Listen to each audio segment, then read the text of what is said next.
Okay, so our speaker today is Luke Coffey, and he has what I know he has is extensive experience in think tanks in Washington.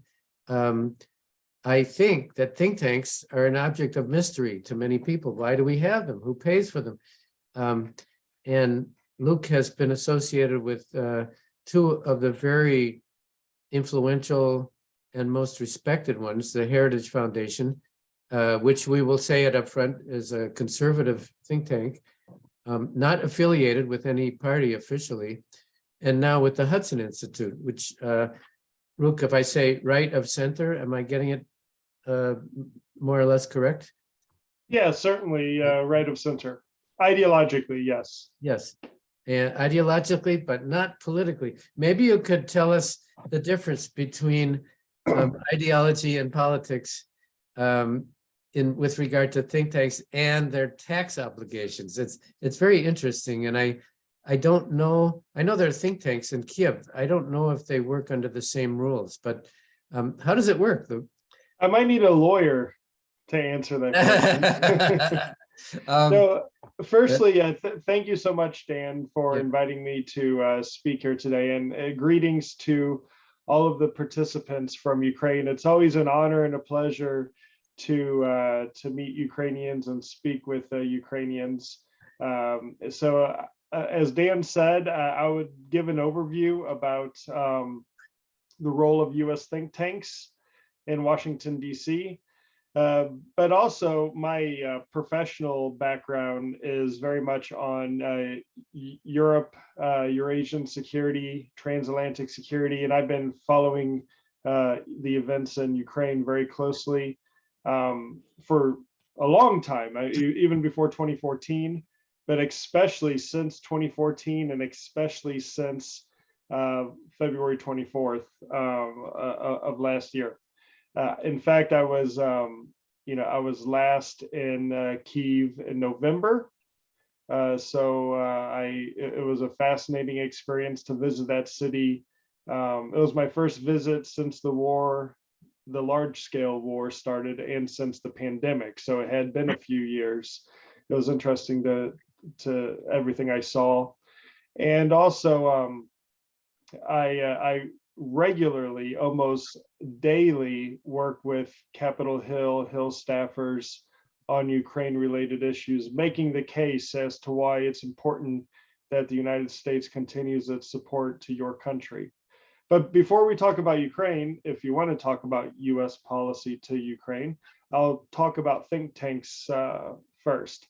As Dan mentioned, I've been in Washington, D.C. working at think tanks for 10 years now, just over 10 years.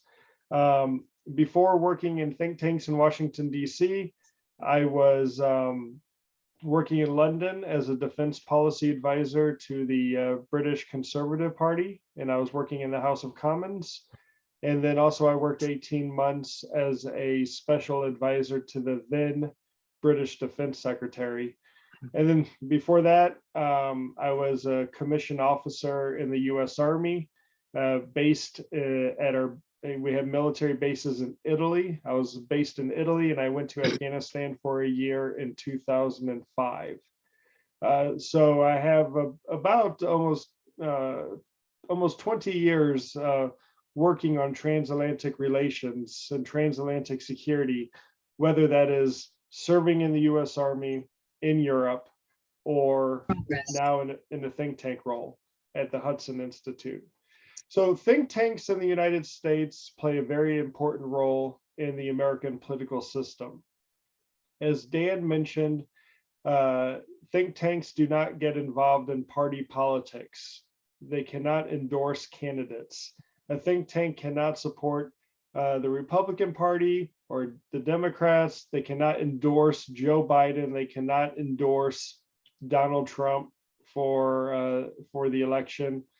For tax reasons, think tanks in the United States have a charitable status, which incentivizes charitable giving by the American people.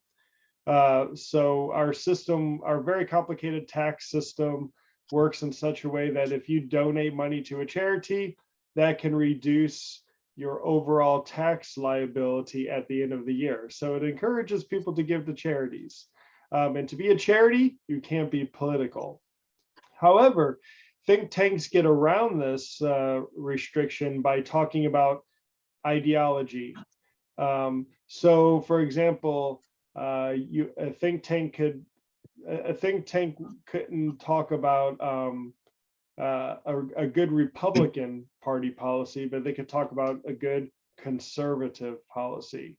Or, if you wanted to talk about Democrats, you wouldn't say Democrat, you would say progressive policies or liberal policies, but liberal in the American sense of the word, not the classical sense of liberalism. Actually, can we dwell on that for a moment? Because I think many people on this call will understand the word liberal in the British sense, which is kind of the opposite of the American sense. It is. It's weird. In American politics, if someone uses the word liberal, that simply means center left. That's all it means. So someone that's on the left of the politics, on the traditional left-right political spectrum. Sorry, and in UK and Europe, would it be? I mean, you could say they are to the right. What does that mean? Does that mean laissez-faire for industry? Yeah, laissez-faire. Limited government. In America, we call this libertarian, but it'd be very much free markets. This sort of thing. That's what liberal would mean in a classical sense. How it means in Europe today. Compared to the United States, where the funny thing about this is that many people on the right in America actually are classically liberal, but you would never describe yourself as being liberal on like American TV if you were on the right, because that to so many people in America that means the left. So very confusing. Thank you. It's a loaded word, and enough said on that topic, but just so our listeners understand that this word is often misunderstood, and I personally avoid it when I'm talking with Europeans, because absolutely. Unless they really know U.S. politics well, I avoid it too. But also, think tanks cannot be seen as advocating for specific pieces of legislation, for specific bills, because then that becomes lobbying. And as a charity, you cannot lobby. So a good example of how think tanks get around this, let's say there's a bill to support Ukraine in Congress. A think tank could say a good way to support Ukraine would be providing Abrams tanks, ATACMS missiles, F-16s, and direct financial support for the Ukrainian government. A think tank cannot say Congress should vote yes on Bill 1384 or whatever, right? So a think tank cannot specifically state how a member of Congress should vote on a specific piece of legislation, but it can suggest what a good piece of legislation would look like. The important role that think tanks play in Washington are ingrained in our presidential system of government. So unlike most parliamentary democracies in Europe, and I say most, not all, but most parliamentary democracies in Europe form their executive from the members of their legislative body. So for example, in the UK, when the Prime Minister picks their defense secretary, it has to be someone that's in the House of Commons, or at least the House of Commons. Also could be the House of Lords, but they're in the parliament, right? In the US presidential system, the president can pick anyone in America to do this job, and then they have to be approved by the US Senate. So in the United States, there are about 5,000 political appointments in any new presidential administration.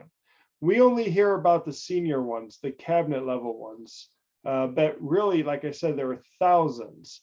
Most of them don't need approval by the Senate. The president can appoint them to these positions with no legislative oversight. So what happens with think tanks, you have, when a Democrat is in the White House, a lot of the policy experts, the technocrats, the elites in the policy space that are conservative or with the Republican Party, then they go to think tanks and they continue writing and researching on their areas. And then whenever a Republican administration comes back into the White House, then many of these people who are in think tanks will then join the administration. And the same thing happens with the Democrats. I say normally this is what happens because with President Trump, it was a lot different. He wasn't your traditional Republican president. There were many Republican or conservative think tank experts who felt uncomfortable going into the administration because they weren't sure what was going to happen. So a lot did not.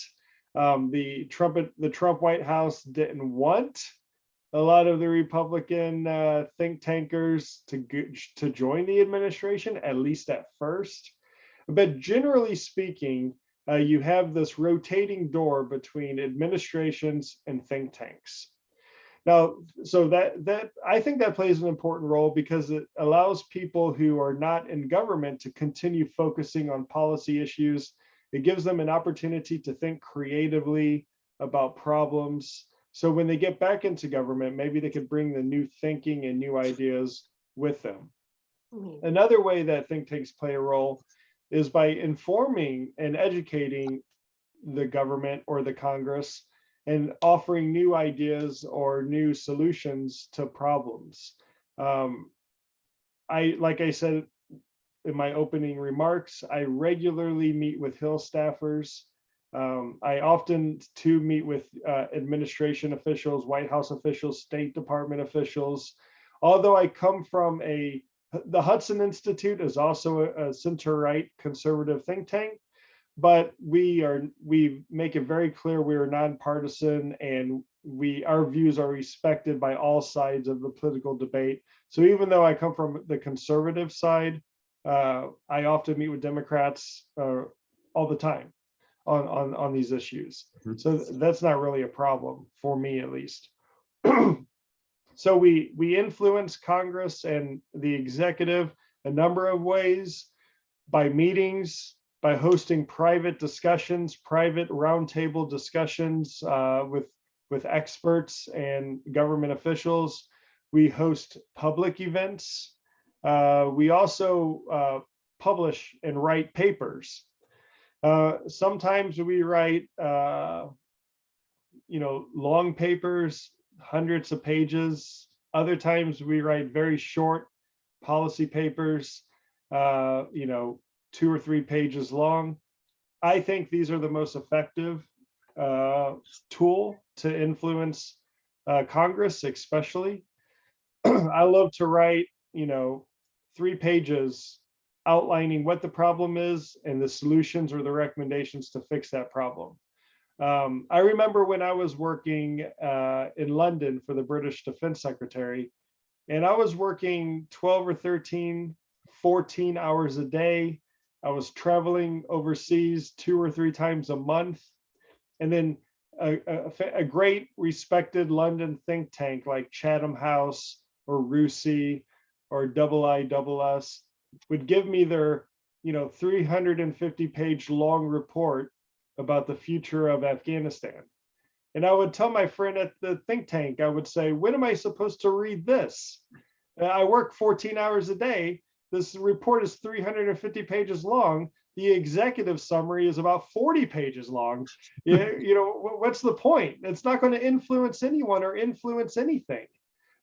So I really tried to boil it down to a very short, pithy, straight to the point policy paper that can inform policymakers. You make me very happy there, because last fall, that's a large part of what we were doing. If our participants will remember, you wrote after action reports, you wrote memos, And again, as I said at the time, that's kind of Americo-centric, the style of reducing a large amount of information into very quickly perceived notions.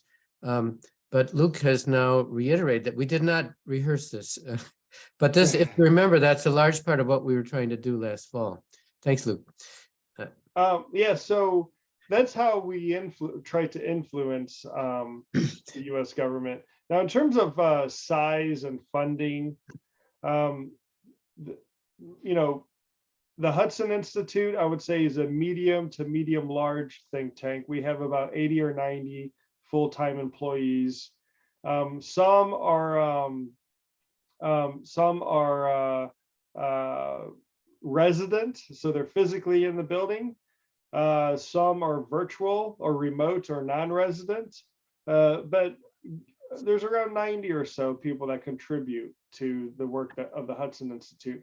Meanwhile, my former employer, the Heritage Foundation, they have about 300 people. That's a very large think tank. A lot of these medium to large think tanks in the United States have budgets of tens of millions of dollars a year. They're very well funded. Depending on the think tank depends on how they are funded. So a lot of private donors, very wealthy donors who believe in your mission and your cause, they will give money.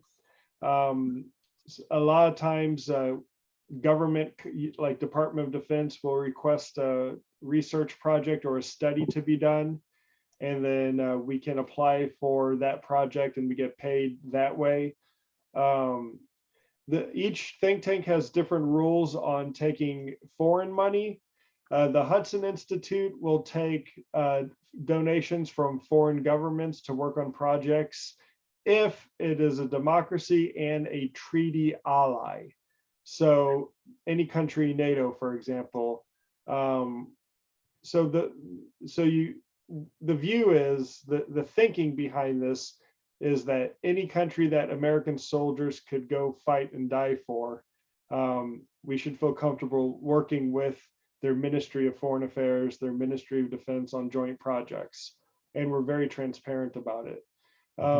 But you do have some think tanks that will take money from questionable sources, even, China or Russia or entities linked to China and Russia.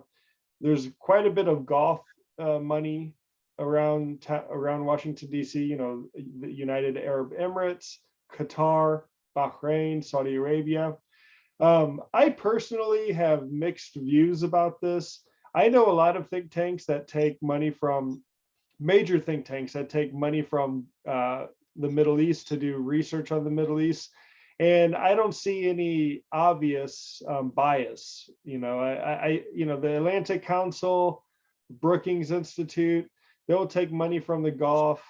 And these are well-respected think tanks that I think do a fantastic work. I know that in some ways it can perhaps have a negative role or a negative influence, but I think it depends on the think tank on a case-by-case basis. Yes, we do know that some Arab scholars in Washington and elsewhere are very skeptical of things that Brookings puts out because they know that some of the Gulf states are backing that. There have been a few scandals recently, not with Brookings, but well, with Brookings, actually, yeah. With Brookings, okay, where the funding source did seem to taint the credibility of their papers, but mainly with people working in that particular field, I think those studies. I think as long as the think tank is transparent about it, then it's fine. I think transparency is the key thing.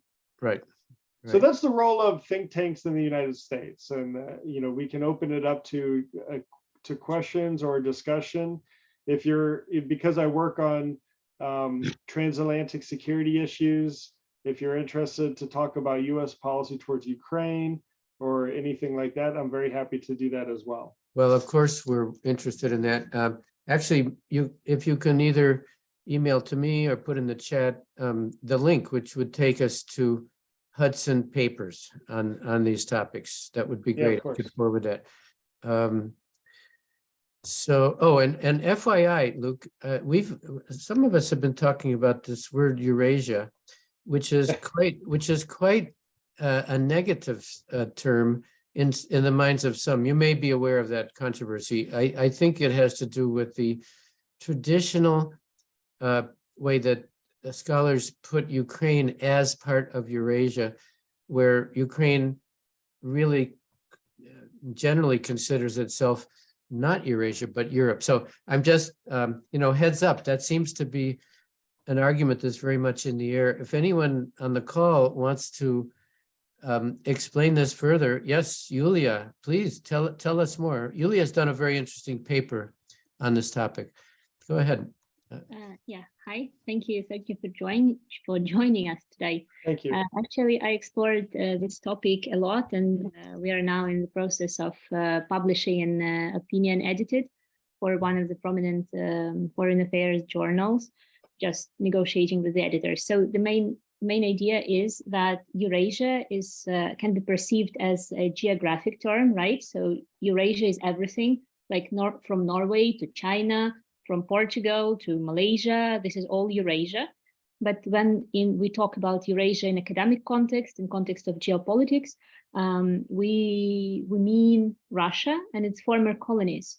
So we mean Ukraine, we mean Belarus, we mean Moldova, we mean Kazakhstan. So basically all the territories formerly held by Russia. And this is actually a very popular concept from among Russian ideologists, state ideologists. For example, there is a person named Alexander Dugin, who is a known proponent of Eurasianism. And this is basically what they officially say, that Russia is not Europe, Russia is not Asia, this is Eurasia, and everything formerly held by Russia is Eurasia also. But basically, when Western scholars and academics and professionals, when they use the term Eurasia, they basically spread this narrative that is supported by Russia, right? That there is some Eurasia, which is Russia-centered, where Russia is the main leader, and all other countries are in the sphere of influence of Russia, and they were its sphere of influence, and they still are. And this basically helps Russia exercise its undue influence on sovereign countries, especially such as Ukraine, who is making its European, Euro-Atlantic choice. And for Ukrainian people, it's simply offensive being put into the Russian sphere of influence after everything Russia has done.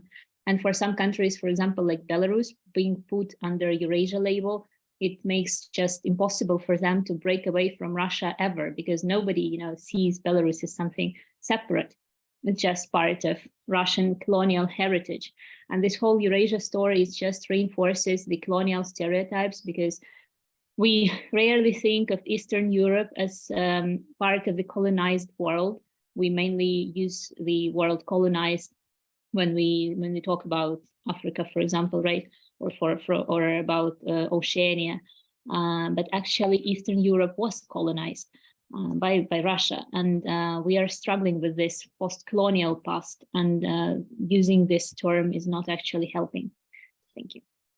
Yulia, that's really very profoundly important. And Luke, remember when we all stopped using the word Orientalism? Remember, I think there's some parallels here, and help us. Look, you are in a think tank.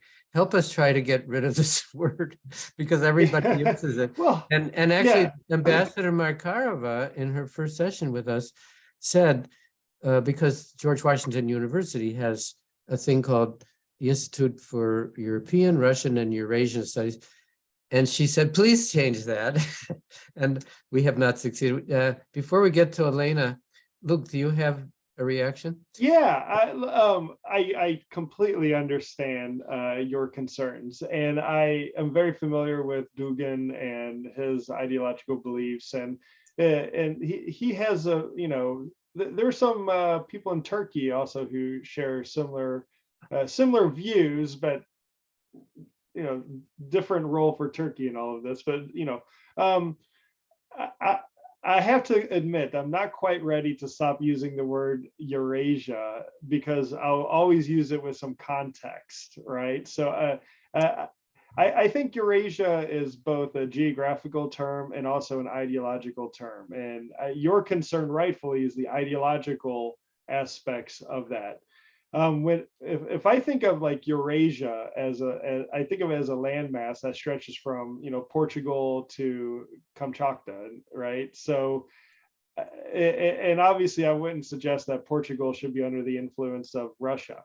If you ask me but then if you said, Luke, this is where it's funny in my mind, because if you said, Luke, is Kazakhstan a Eurasian country? I would say yes. If you ask me, is Portugal a Eurasian country? I would say no. If you ask me if Ukraine is a Eurasian country, I would say no. I would very much say Ukraine is a European country. Same for Belarus. I would say Belarus. For me, when I use, I guess it's on the context of what I'm talking about would determine if I use Eurasia or not.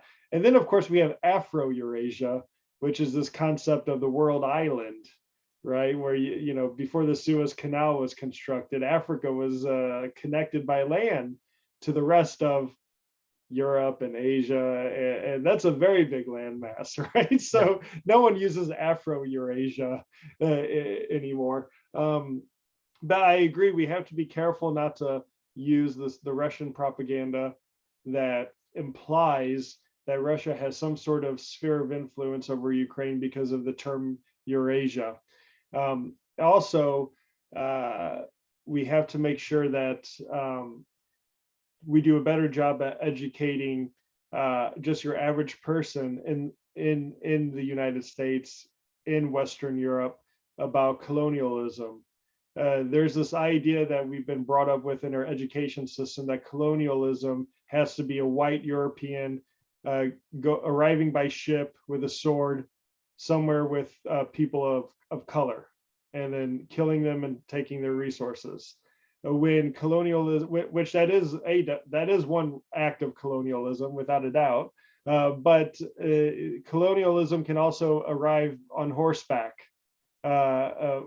with against white people and in Europe.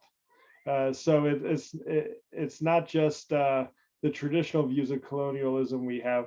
It's very broad, and we need to do a better job of educating on this.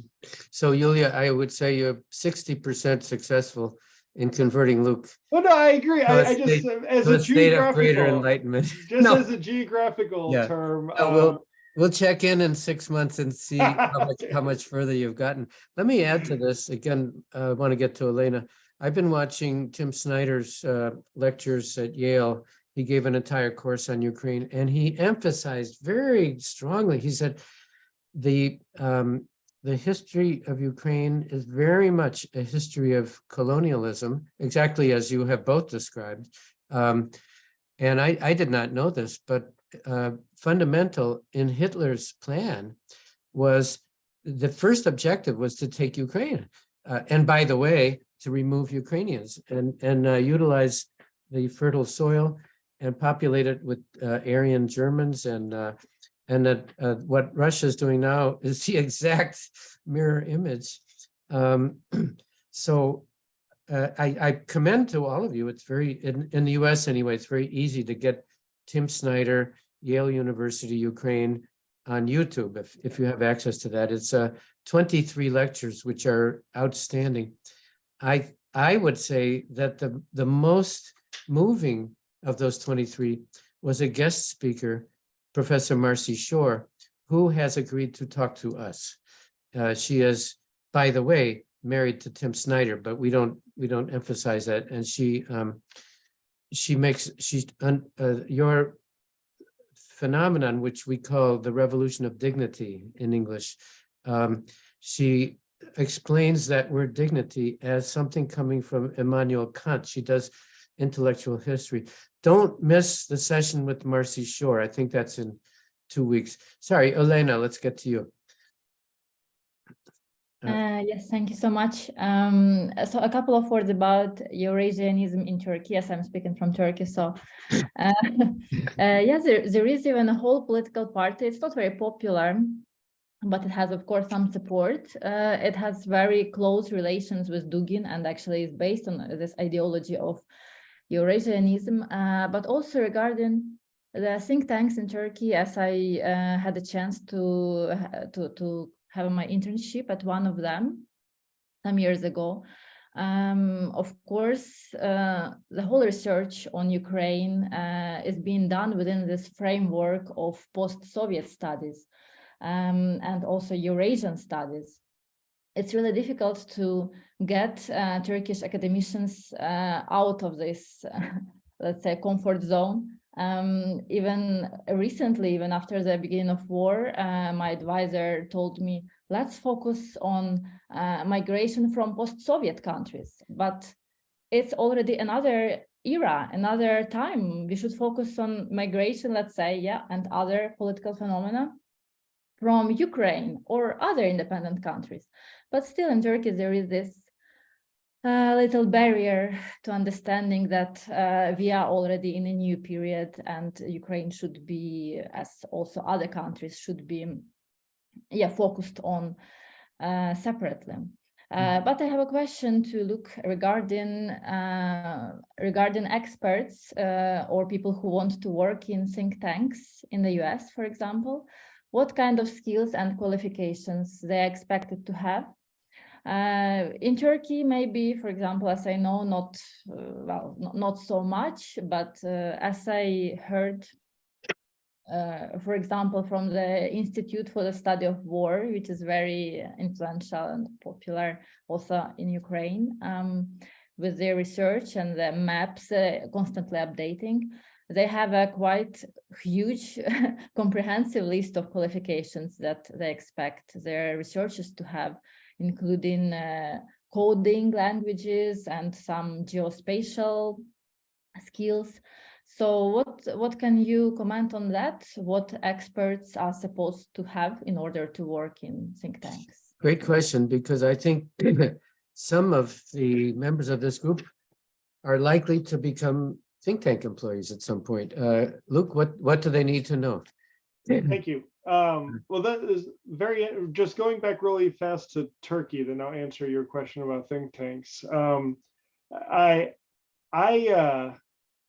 I think that whether we like it or not, Turkic influence is on the rise in, I would say, in Eurasia, but I'm going to try to stop using that word. Thank you for that.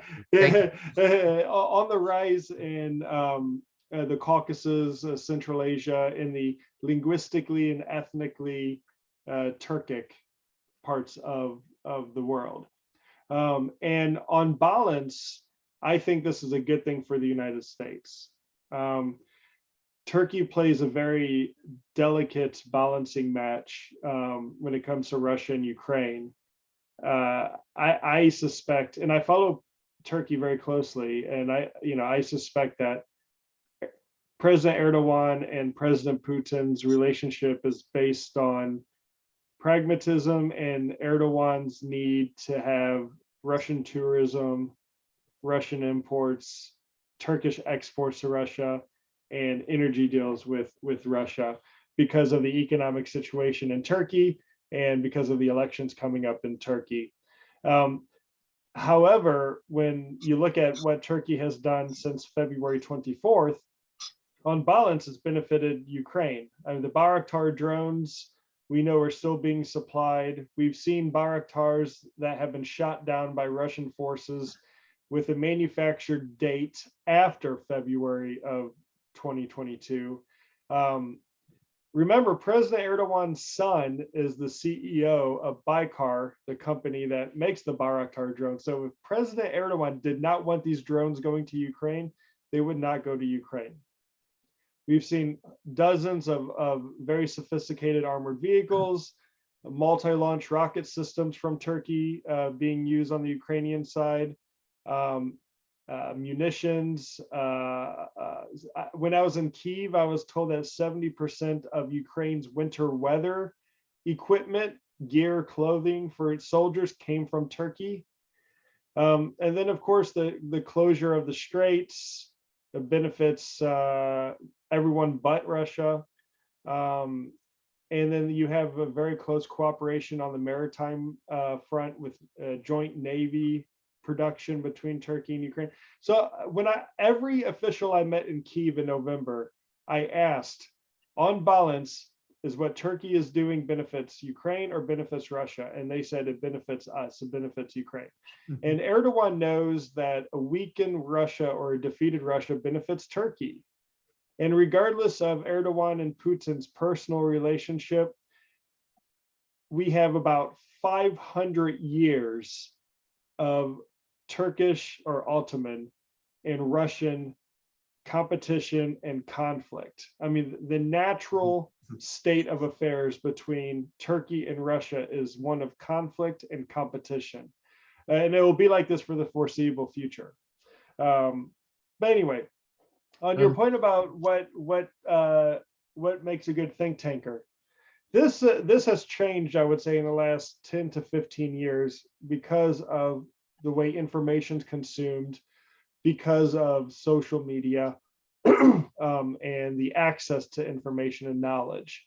So 40 years ago, 30 years ago, I would have said the best think tanker is probably the guy or girl who is very smart, locks themselves in their office and writes book after book after book, or long report after long report after long report, and publishes them. Because information was consumed more slowly, we had longer attention spans, and there were, other than going to the printer to print something out and then to physically hand it to a congressional office, there was no way to get that information to them, right? Fast forward to modern times, I think your best think tanker is someone who is smart and expert on their policy area, who has expertise and experience on their policy area, working in other jobs and in government, but also can write a very long paper or a long book, or take a very complex issue and explain it in 1,000 words. Someone who knows how to tweet and use social media to get their messages across, is someone who can speak on a panel or a virtual event like this with members of the public, or speak to members of the public in a way that they can understand complex issues, or speak to a group of experts at the level that is required to engage at a high level. They need to be able to go on television and give a detailed interview, but they also need to be able to know the details and the technical aspects of an issue where they can go and testify before Congress. So you have to have good interpersonal skills. You have to feel comfortable working with government officials, often senior government officials, but also know that you may go a week or 2 weeks without leaving your office because you're working on a research project. So I think it requires someone with a very set of diverse skill sets. Mm-hmm. But I think, depending on your think tank and what the project is, you might need someone with geospatial abilities. You might need language skills.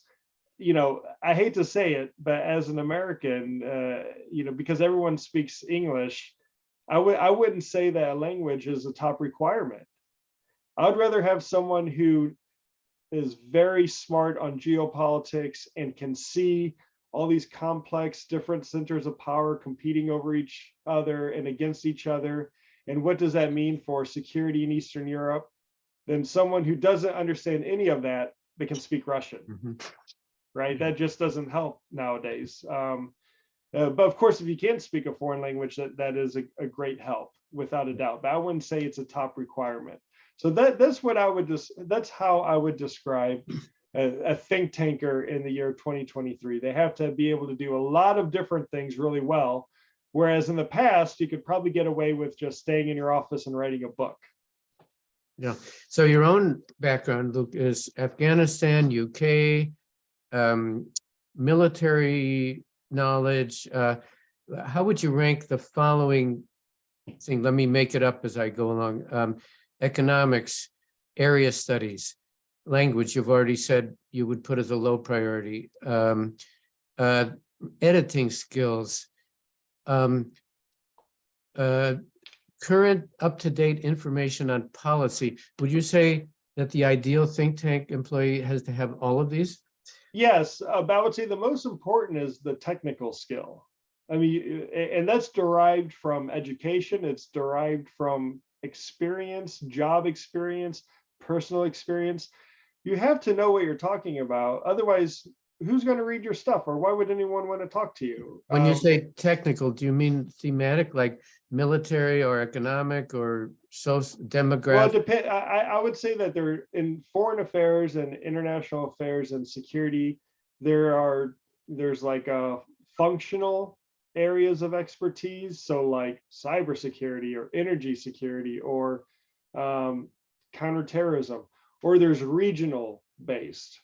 You're an expert on Europe. You're an expert on Africa. You're an expert on the Middle East, for example. So sometimes they blend in together. Sometimes they don't.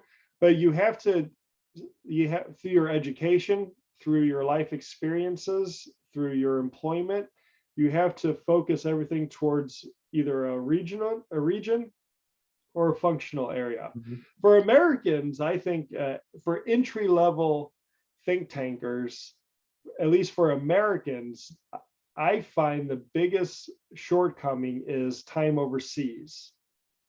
And I look, it's expensive for a young person, maybe in university, to go to Africa. I understand that, right?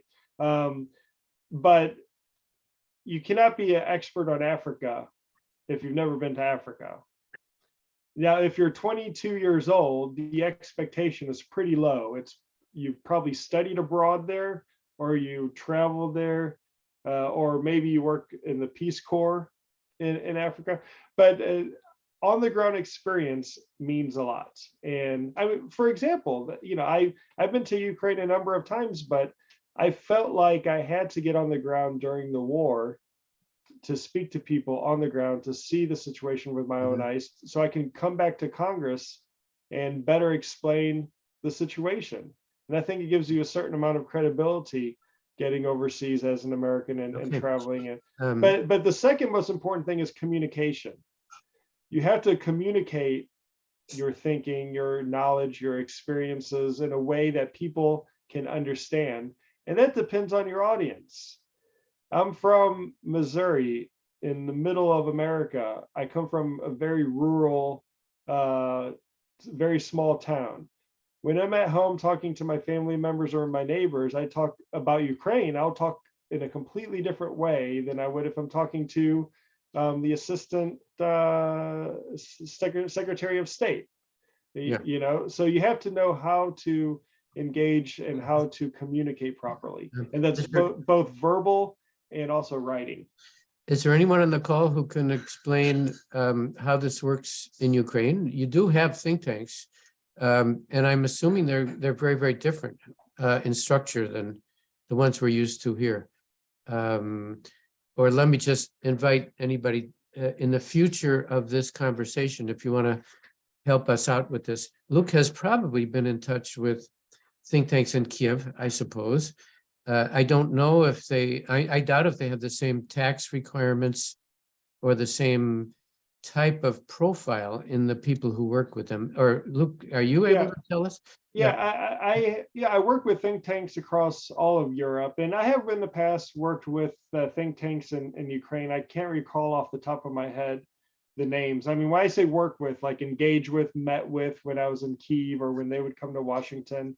But I find that in general terms, the think tank situation in Washington, D.C. is so different from all of Europe, including London, including Berlin, including Paris. In the United States, the think tank is there to have experts continue their research and their thinking in between administrations. I mean, really, that's the one of the main points of a think tank, to inform the debate and to stay up to speed, up to date with your thinking before you go back into government. And also, think tanks in the United States are funded on a completely different level than think tanks across Europe because of the charitable giving, the incentive, the tax incentive to give. I think that's probably a big reason. But for example, my previous employer, the Heritage Foundation, they had an annual budget of about $90 million a year. Right? They would raise about $100 to $110 million a year. My current think tank has a budget, I think, of about, they have an operating budget of about 10 million or so a year, 15 million, maybe 20 million. But even your, what I would call your very small think tanks in Washington still have a budget of about 1.5 million, $2 million a year. And these are very small think tanks. Yes. So they're at a different scale than across Europe, because I think they play a different role in the United States compared to what they do in Europe. And the one we've had contact with, the Foreign Policy Research Institute, which has been helpful last fall, Yeah. I believe is in that last category. I believe their budget is 1.5 or maybe 2 million. So this is an example. I mean, we have been fortunate to have the moral backing, not financial, of FPRI. Well, Luke, so you were in Kiev in November. Yes. Tell us, what did you see? What did you feel? And we always want to ask our speakers what's going to happen in the next 4 months. And our speakers have all been smart enough not to answer that question, because nobody really knows. We know what we hope. But tell us your impression since you've been studying this and since you've traveled numerous times. I would hate to dwell too much on my short experience in Ukraine since the war started, because whatever inconvenience I might have had for 2 or 3 days, you are living with every single day. But I do think that being in Kyiv during airstrikes, power outages, and that sort of thing has really reminded me personally on how urgent the situation is for the United States to provide all the assistance and aid that your country needs, and we should be doing so immediately. In terms of the next few months, I'll say this: 2023 will not be a year of peace, and I think we all can acknowledge that. I believe that your country is on the front foot, and that more counterattacks, successful counterattacks, will be made. I believe that you can win, and you will win. The definition I use of winning is the full restoration of your internationally recognized borders, of course, including Crimea. How fast and how quickly you win will be decided by the United States. When we start giving you when President Biden starts wanting Ukraine to win more than he hopes Russia will lose, that's when we're going to see a big change. And this will require the Abrams tanks, the long-range HIMARS missiles, the F-16s, these items that, for whatever reason, the White House has been very reluctant to give to your country. Yeah. So I think in the next year, we're going to see more counterattacks, more territory liberated, but we also need to understand that in this type of war, the situation can go back and forth repeatedly. So Russia may take more territory. It may lose that territory. Ukraine may liberate territory. It might lose some of that territory. This is how it works in this type of warfare. Things I'm watching very closely this year is Belarus and the role of Belarus. When I was in Kyiv and when I speak to Ukrainian officials, this is a big concern of theirs. If Russia is going to try something again from Belarus, we have to continue to support Ukraine militarily and financially, and we need to start thinking about the possibility of the collapse of the Russian Federation if and when Ukraine is victorious on the battlefield, because I think there could be consequences inside Russia that could impact the region if Russia's militarily defeated in Ukraine and Putin is ousted as a consequence. And I don't think we're preparing for this. The first time you and I were in touch in November, this topic at that time was the creation of a war crimes tribunal. I know you're interested in this. Do you have any reflections on how do you get something? David Sheffer, who's a noted expert in this field, says probably the most efficacious way to do this, either the EU, which I know has been involved in trying to create an ad hoc war crimes tribunal. We know the Security Council, forget it because of the Russian veto, whereas the General Assembly, according to David Sheffer, could vote overwhelmingly in favor of such a thing, present that vote to Secretary General Guterres, and then Guterres would be morally obliged to create an ad hoc tribunal. How do you see, do you have any insights on how this would happen? And is it important to do this now in the middle of the conflict? Yeah, on your last point, there might be a moral obligation, but it wouldn't be the first time that the UN didn't act on the moral obligation in the past. But who else would? The EU?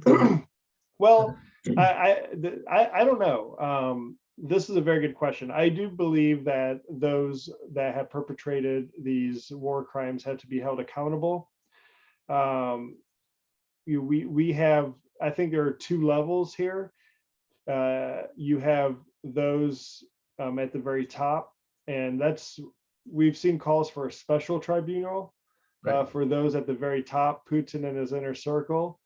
And then I think there's a case for war crimes if for certain mid-level commanders and for soldiers. I mean, look, the people doing all the atrocities in Bucha, they were Russian soldiers. It wasn't Vladimir Putin that was there doing it. So we have to think from like the Russian soldier that committed a war crime in Bucha all the way up to Vladimir Putin at the very top and find tailored ways to hold people accountable when possible.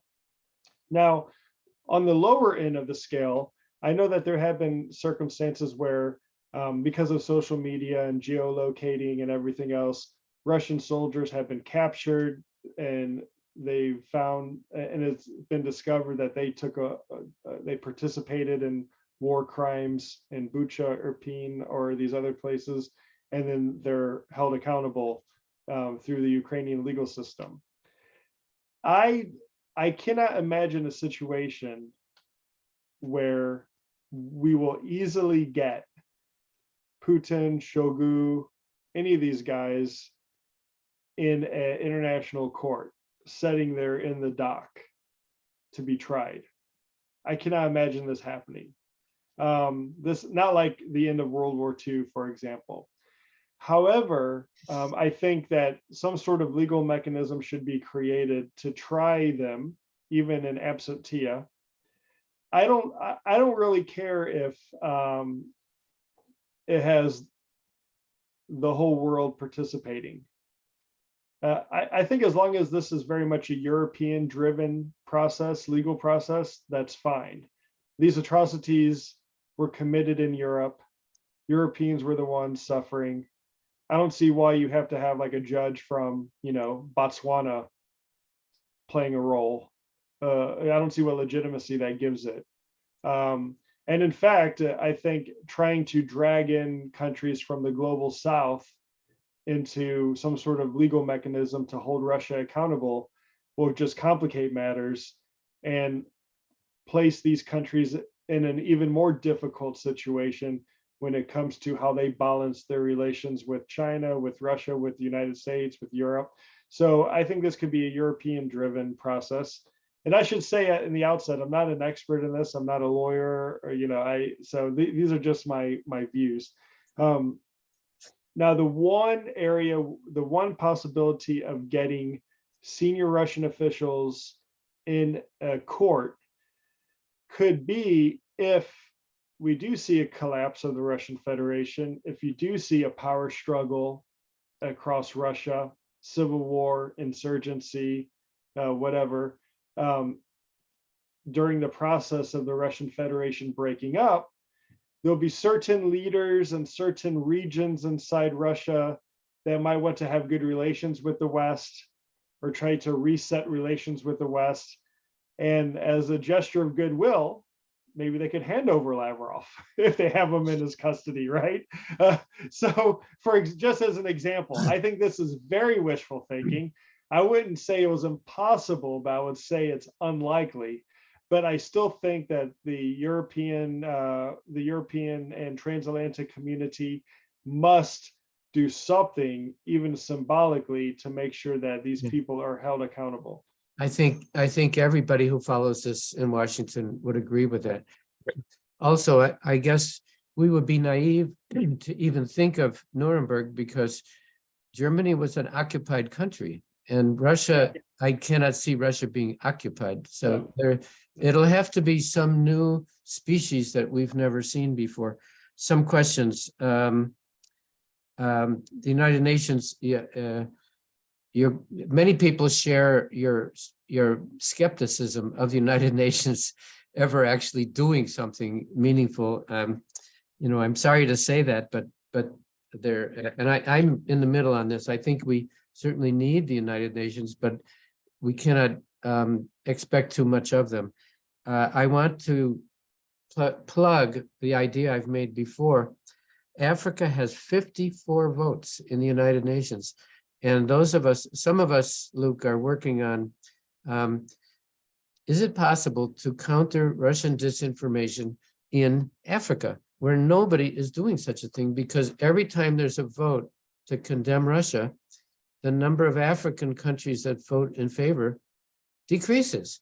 And God forbid if there were a vote at some point and we did not find a majority, and they do this for their own reasons, historic ties to the Soviet Union, reluctance to be forced to choose sides between superpowers, resentment of the West, plus pragmatic and frankly corrupt relationships with the Wagner Group and with Russia. We don't know all the reasons, but we know that these are 54 votes that could go the wrong way. And so FYI, some of us are trying to look at, how in the world do you counter Russian disinformation? We know a lot of people monitoring it, understanding it, and tracking it, but we haven't found anybody. Maybe Jakob may have something to say on this. He's on this call from Debunk EU. How do we actually become involved in the social media platforms? This is a real puzzle. Now, on aid to Ukraine, what in the world is going on between the United States and Germany? What game are they playing on tanks? Who's crazy? Who's crazy here? All of us, U.S. and Germany. Is the U.S. taunting Germany, saying you first, and then Germany saying no, you first? What's going on? Right. I'll take the second one first, and we'll go back to Africa. Germany is being very weak here on this issue.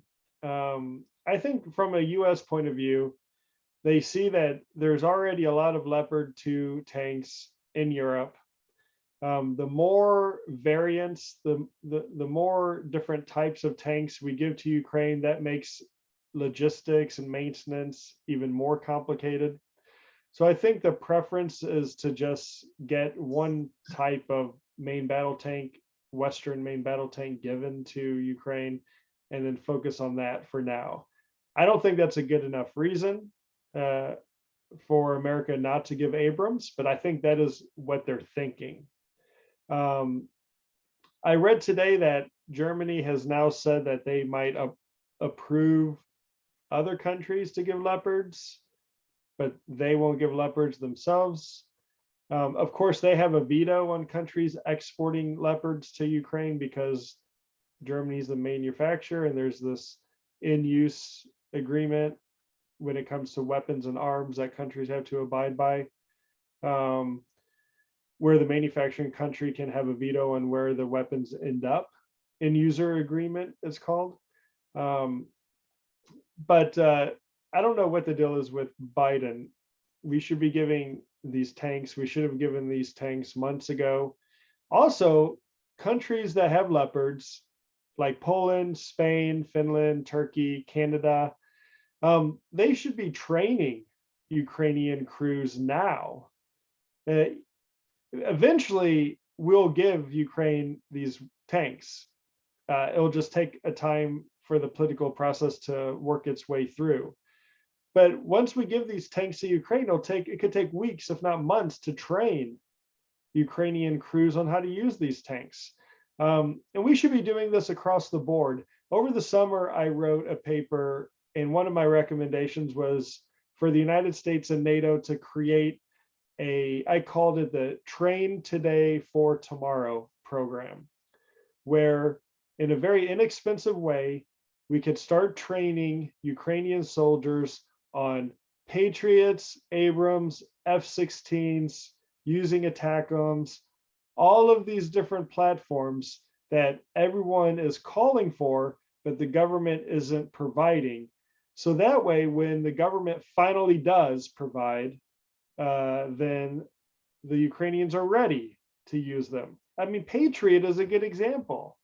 It's going to take months to train the Ukrainian soldiers how to use Patriots.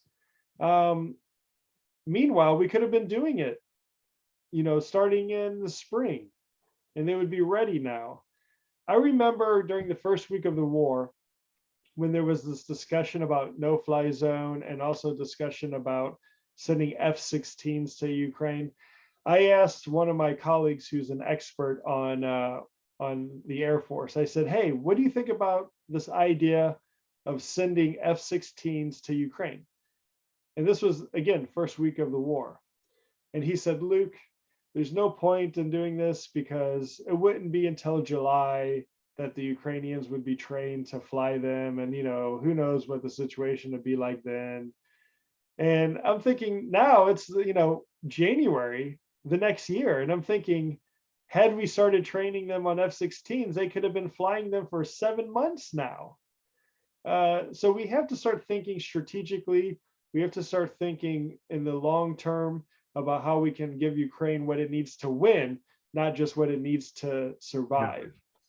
We know that President Zelensky's been very frustrated at the pace of help, and I'm guessing that all Ukrainians are frustrated in that way. If the Germans are afraid of having a Leopard tank disappear or be captured by the other side, and that fearing that they would learn how these tanks are made, then I would say, why make them in the first place? Yeah, I mean, this is the cost of doing business in war. Yeah. And you know what? I guarantee that Russian intelligence, Leopards have been around for like 30-something years, and maybe the first variant 40 years. I guarantee the Russian intelligence have all the information they want and need about Leopards and Abrams. I mean, Leopards have been used in Syria. Some of them have been destroyed in Syria by Turkey. I guarantee Russian intelligence have gotten their hands on some of those burnt out tanks and component parts. And then, of course, we have a huge problem with espionage across the alliance. So that I do hear this as an excuse, but it's not a very good excuse. Yeah, reminds me of the line in Dr. Strangelove. I hope our Ukrainian participants have seen that film. And the best line, it's Peter Sellers talking to Peter Sellers saying, but Dmitry, if you had a doomsday weapon, why didn't you tell us you had a doomsday weapon? The best line from that film. You mentioned Belarus. We assume that the one reason Belarus has not been actively involved is that soldiers from Belarus would probably turn against Lukashenko. That seems to be one reason, and I think Putin may understand that he cannot rely on troops from Belarus because of the terrible regime in that country. Let's see. Before COVID, who among us knew anything about virus or these various things? We've now become microbiologists, all of us. And before this conflict, who'd ever heard of a Leopard tank or a HIMAR? Now HIMAR is part of our vocabulary. Well, Very people sadly, who work at think tanks. yeah, very sadly, now all citizens know this added vocabulary.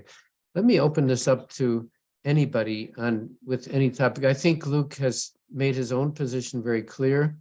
There needs to be more help, and it needs to be now. And now is already too late, I think, if I can extend a bit on what Luke is saying. But that's not a reason to be holding back at this point.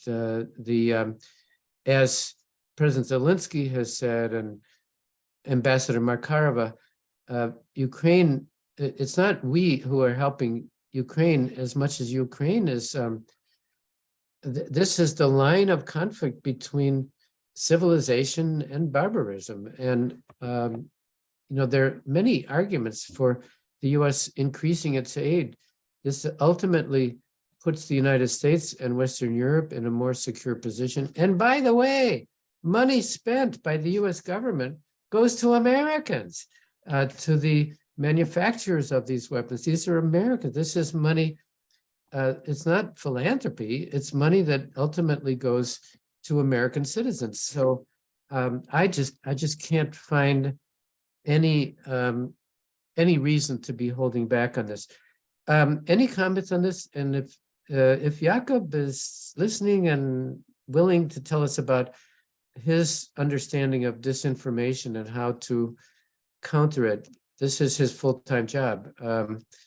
That would be great. And let me now just open it to anybody with any question. We're talking about think tanks. We're talking about the very slow pace of aid, which helps nobody. Well, it helps Putin. And Dan, I should just say, I have an 11:30 call, 11:30 East Coast. So I have about 10 minutes or so. Okay. And we're not going to hold you for that whole time. You've given us a great wealth of things to think about, Luke. Thanks for having an ethical content in what you're studying. And I know your own professional situation partly comes out of your strong feeling and your strong conviction that aid must come quicker and more massively. I know you've made some very bold personal decisions on that, and I applaud you for that. Let's open this up. Jakob cannot speak, will write an email. Okay, Jakob, who is looking, he is our resident expert on disinformation. He will supply an email on this. He is kind of our guru on possible activities in countering disinformation. Lana, your hand is up. Yes, hi. Thanks for joining us today. I had a question, or more like I was wondering, to differentiate the think tank or research institute based on university or some other educational institution that would also look at policy, for example. What would be the difference? Great question. We call them institutes, like the one at GW. Yeah, I think the main difference would be the source of funding. And probably you would have a less diverse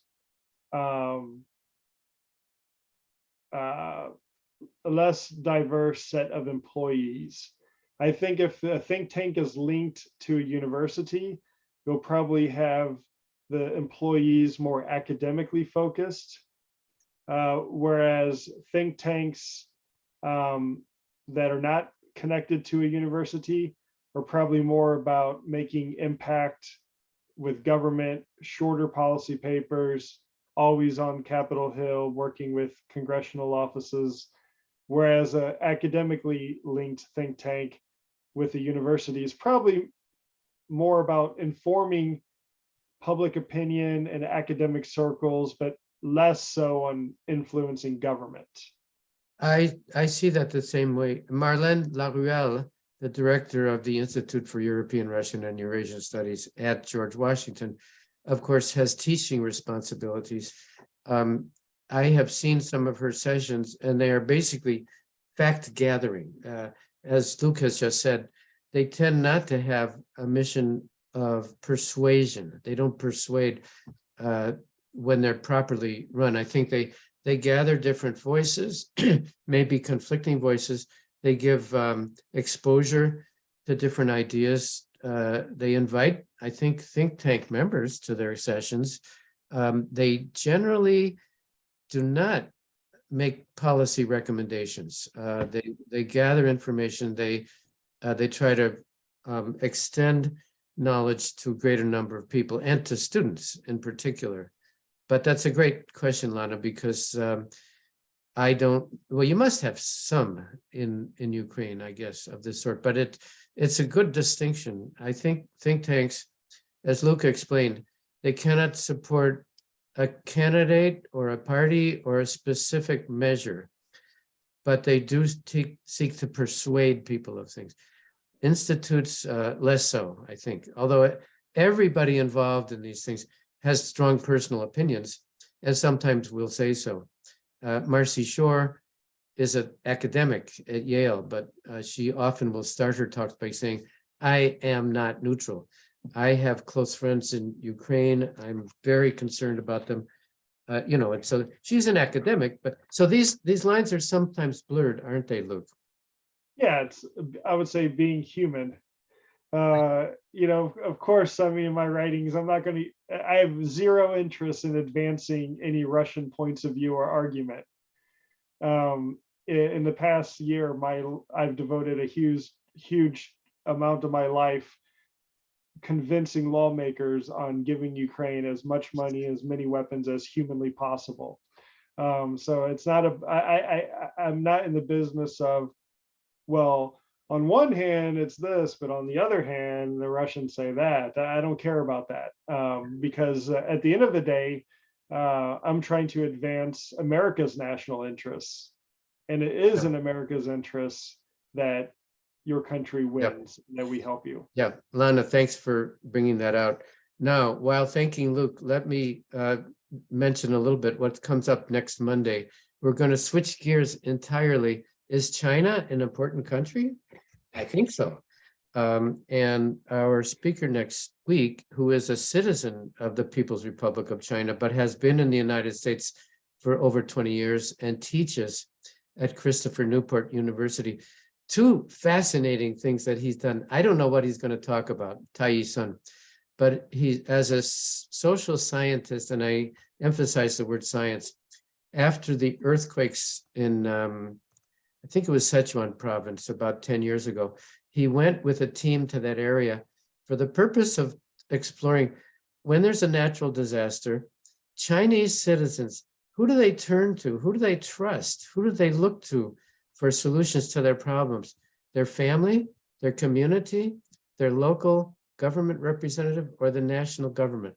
I'm not going to answer that question because I think the answer is really, really fascinating and unexpected.